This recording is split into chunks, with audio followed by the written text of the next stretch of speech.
Hi, I'm Dr. Sohn and welcome back to the Shoulder and Arm Health channel where we talk about the latest and best in shoulder and arm care. Today we're covering a hot topic in orthopedics right now, GLP-1 medications like Ozempic, Wegovy, and Mounjaro. You've probably heard of these.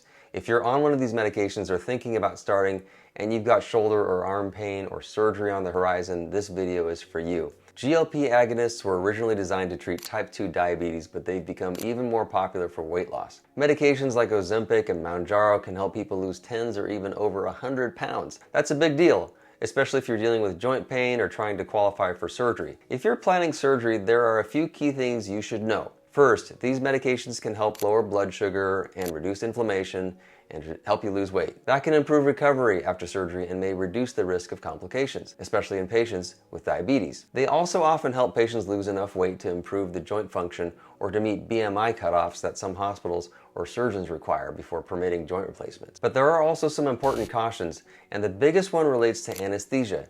GLP-1 medications slow down how quickly your stomach empties. That's part of how they work. They help you feel full longer, but it can become a real problem if you're going under anesthesia. There have been case reports of patients experiencing unexpected regurgitation of their stomach contents during surgery, even after following the normal stomach emptying instructions and fasting. In response, the American Society of Anesthesiologists, or ASA, now recommends holding the GLP-1 medications before surgery for 1 day if you take them daily and up to 1 week if you take them weekly. If you're on one of these medications, make sure your anesthesiologist knows. They may be able to take some extra precautions like using an ultrasound to check your stomach emptiness before your procedure starts. The second concern I want to highlight is nutritional readiness. Weight loss, especially when it's fast or medically assisted, can sometimes come at a cost. In particular, it can lead to nutritional deficiencies that may not be obvious on the outside. Even if you're eating regular meals, you might not be getting enough protein or iron or calcium, vitamin D. These are all essential nutrients that your body needs to heal, to fight infection, and to rebuild your tissue after a surgery. This is especially true if you're still actively losing weight. In that case, your body may be in what we call a catabolic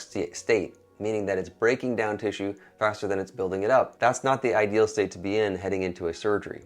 If you've lost significant weight recently or you're still taking a GLP-1 medication, it's a good idea to talk to your surgeon about this and let them know, and talk to your primary care doctor and possibly even a registered dietitian to help make sure that your nutrition is optimized for recovery. It's not just about the number that you see on the scale, this is about whether your body is ready to heal. Sometimes we would even recommend pausing your surgery plans briefly to stabilize your weight, improve nutrition, and regain your strength. Other times we can move ahead, but with a plan in place to support healing through protein intake, often with supplements. Some patients ask me if these medications can help them become eligible for surgery, and the answer is sometimes. We like patients to have a BMI, or body mass index, of 40 or less before surgery. And we like the A1C level, which is a measure of blood sugar control, to be lower than 8. If your BMI or A1C is hovering near the cutoff, a GLP-1 medication may help, but it's not always enough, and in some cases the weight loss may not come fast enough to make a meaningful difference in your timeline. It's also important to know that not everyone has access to these medications. Cost can be a real barrier, especially if you're using these drugs for weight loss rather than diabetes. If that's the case, don't give up. Many people can still lose weight without the assistance of drugs by using traditional approaches like dietary restriction and burning excess calories through exercise. A recent article from the Journal of Shoulder and Elbow Surgery discussed shoulder-specific complications in patients who were on GLP-1 agonists. They found that certain risks were higher in those patients. For example, they had higher rates of DVTs or blood clots and postoperative pneumonia. But there have been other studies showing contradictory results where GLP-1 patients actually did better with lower infection rates and better quality of life measures. So we're still learning about how these drugs fit into our total overall care pathways. So to summarize, GLP-1 medications can be a powerful tool for weight loss, blood sugar control, and possibly for getting ready for orthopedic surgery. But they come with some specific considerations. They can cause concerns for your anesthesia team because of delayed stomach emptying. They can also lead to some hidden nutritional deficits, and they require a thoughtful plan to make sure that you're ready to heal and not just for losing weight. If you're taking one of these medications or you're thinking about going on them, talk to your care team.